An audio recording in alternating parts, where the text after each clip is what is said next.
Poverty has troubled us for centuries. It has always been and still is the world's biggest conundrum. What if I told you there was a way to intervene in the cycle of poverty?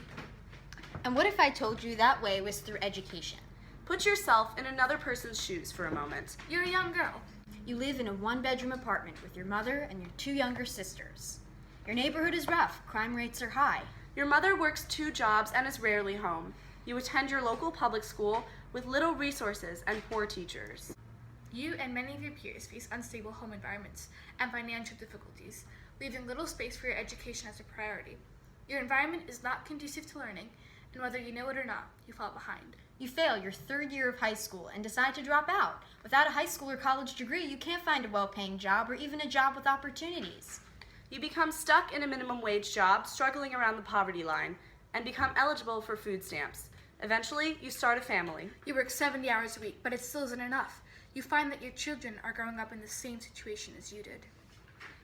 The cycle of poverty is a harsh reality for so many Americans. What if I told you that 51% of American school students aged 4 to 18 live around the poverty line? That means that a majority of students are already at a disadvantage to their more affluent peers when starting school. What if I told you that African Americans have the highest poverty of all, at 27.4% in the U.S.? Since African American parents are statistically more likely to live in poverty, they are also less likely to have access to high-quality daycare or to have the time and resources to educate children early on at home.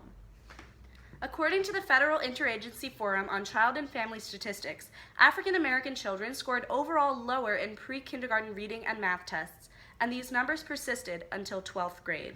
Unfortunately, low-income areas are more prone to violence at home.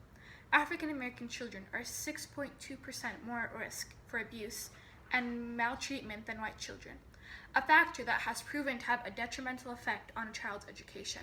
These at-home factors already put low-income students at a disadvantage and create a noticeable gap between rich and poor, black and white.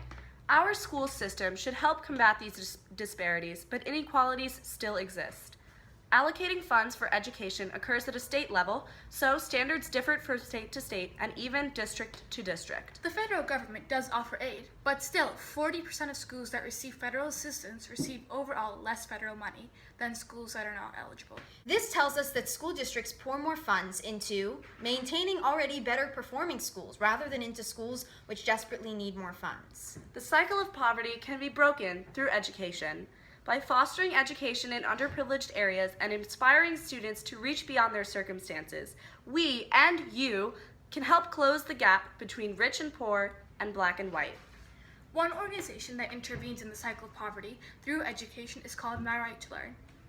Part of their mission statement is to increase literacy and college readiness, as well as equip students with the framework necessary to activate and attain their dreams. They implement programs with these principles in underprivileged schools in the New York City area. If you want to help break the cycle or to donate, click the link down below to go to My Right to Learn.